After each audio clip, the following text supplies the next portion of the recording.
आपके पास अब लास्ट के 40 डेज बचे हैं। अपने नाम के सामने वो डॉक्टर लगाना है। आपके पास अभी ऑलमोस्ट 15 डेज हैं, तो इस टाइम आप पूरे सिलेबस को रिवाइज नहीं कर पाओगे। 360 मार्क्स देगा नीट में।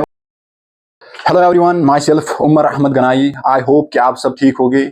अब लास्ट के 14 डेज बचे हैं नीट 2025 के लिए, यानी जो आपके माँ बाप का सपना था कि आपको डॉक्टर बनाने का, तो उस सपने को अब पूरा करने के लिए आपके पास अब लास्ट के 40 डेज बचे हैं। जो आपने 2 साल की कड़ी मेहनत की, यानी आपके दोस्त बाहर खेल रहे थे मगर आप नहीं जा रहे थे, आप अपने स्टडी पर कंसंट्रेट कर पा रहे थे, तो उस ड्रीम को अब पूरा करने के लिए आपके पास लास्ट के 14 डेज बचे हैं। अपने नाम के सामने वो डॉक्टर लगाना है, एक गवर्नमेंट मेडिकल कॉलेज में सीट मिलनी चाहे, तो उसके लिए उस पूरी मेहनत जो आपने 2 साल की हैं, तो उसको अब प्रूव करने के लिए आपके पास लास्ट के 14 डेज बचे हैं। तो इन लास्ट के 14 डेज में अब आपको क्या करना है, तो अभी आपके पास ऑलमोस्ट मार्च के आपके पास अभी ऑलमोस्ट 15 डेज हैं। तो इन 15 डेज में आपको एक वीक में कम से कम 2 टेस्ट देने हैं, 2 टेस्ट देने एक वीक में। फिर इसके बाद जब अप्रैल स्टार्ट होगा, फिर आपको एक दिन छोड़कर एक दिन टेस्ट देना है, क्योंकि टेस्ट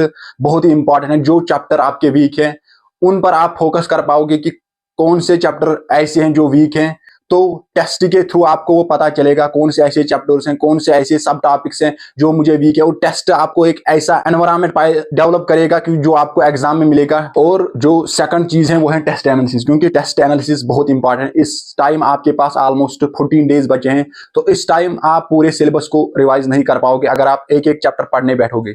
तो इस टाइम आपको क्या करना है, टेस्ट के बाद आपको टेस्ट एनालिसिस करनी है, उसमें आपको टाइम लगेगा, तो टाइम देना है। टेस्ट एनालिसिस के बाद आपको फिर आइडेंटिफाई करने हैं ऐसे चैप्टर्स जो आपको बहुत ज्यादा वीक हैं, जिनसे आपको टेस्ट में क्वेश्चन नहीं बने, तो उनको आइडेंटिफाई एक साइड करना है। फिर उसके बाद आपको कुछ चैप्टर ऐसे होंगे जो आपके पास उन क्वेश्चंस का आइडिया होगा मगर उस टाइम आप भूल चुके होंगे, तो उनको एक साइड अलग करना है। तो ऐसे आपको चैप्टर्स को आइडेंटिफाई करना है। फिर टेस्ट एनालिसिस के बाद आपको फिर उन चैप्टर्स पर काम करना है। तो इस टाइम आप अगर आप पूरे सिलेबस को पढ़ने बैठोगे, एक एक चैप्टर तो रिवाइज नहीं हो पाएगा। तो टेस्ट एनालिसिस के थ्रू आपको अपने चैप्टर्स को आइडेंटिफाई करना है और फिर उन पर काम करना है। अब जो अभी आपके पास जो इनकम्प्लीट चैप्टर्स हैं, तो इनकम्प्लीट चैप्टर्स को कैसे पूरा करना है। ऐसे चैप्टर्स जिनमें अभी आपकी ग्रिप पूरी नहीं है, क्वेश्चन नहीं बनते हैं या कुछ क्वेश्चन बनते हैं कुछ नहीं बनते, तो उन चैप्टर्स को इस टाइम अब क्या करना है, बहुत ही कम समय है, तो उन चैप्टर्स को आप कैसे स्ट्रांग कर सकते हो, इनकम्प्लीट चैप्टर्स को आप कैसे कंप्लीट कर सकते हो। तो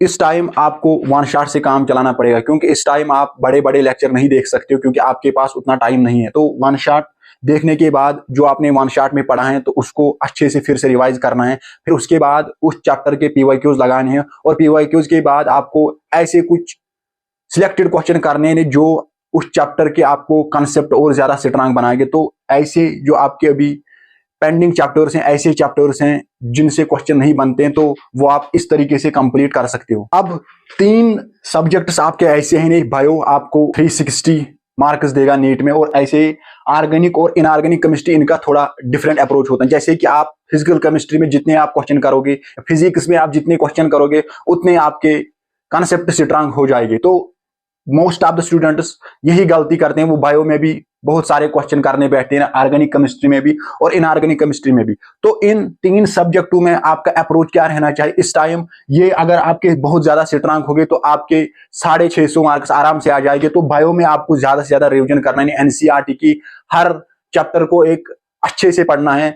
और ऑर्गेनिक और इनऑर्गेनिक केमिस्ट्री में जो मोस्ट ऑफ द क्वेश्चन आते हैं वो एनसीईआरटी से आते हैं, डाटा बेस्ड क्वेश्चन होते हैं, तो एनसीईआरटी को नहीं छोड़ना है। जितनी बार आप एनसीईआरटी को रिवाइज करोगे उतने आपके लिए बेहतर होगा। तो एनसीईआरटी को बहुत ज्यादा रिवाइज करना है, क्योंकि इन 3 सब्जेक्टों में जो केमिस्ट्री और फिजिक्स का फिजिकल केमिस्ट्री का अप्रोच होता है वो डिफरेंट होता है, उनमें ज्यादा क्वेश्चन प्रैक्टिस काम आते हैं, तो इनमें आपको ज्यादा रिविजन काम आते हैं, क्योंकि ये 3 सब्जेक्ट्स ऐसे हैं जो रटने वाले सब्जेक्ट्स हैं। और इनमें आपको जो मोस्ट क्वेश्चन मिलेंगे वो थ्योरी बेस्ड क्वेश्चन होंगे, और थ्योरी बेस्ड क्वेश्चन आपको तभी आ जाएंगे जब आपकी थ्योरी स्ट्रांग होगी और जब आपके रिविजन बहुत सारे होंगे। तो इन 3 सब्जेक्ट्स में बहुत सारे रिवीजन करने हैं। अब इन टेक्स्ट क्वेश्चंस हैं, इन टेक्स्ट क्वेश्चन बहुत इंपॉर्टेंट हैं। अगर आप पीवाईक्यूज देखोगे, इन्हें प्रीवियस ईयर नीट के पेपर्स देखोगे तो बहुत सारे इन text question as it is repeat होते हैं। तो इन 40 दिन में अगर आपने पूरे साल इन टेक्स्ट क्वेश्चन नहीं किए हैं तो इन 40 दिन में कम से कम आपको वो करने हैं, क्योंकि इन टेक्स्ट क्वेश्चन बहुत बार एज इट इज रिपीट होते हैं, तो उनकी आपको प्रैक्टिस करनी है। फिजिक्स में जितने भी आपको इन टेक्स्ट क्वेश्चन है, ग्राफ जितने भी हैं,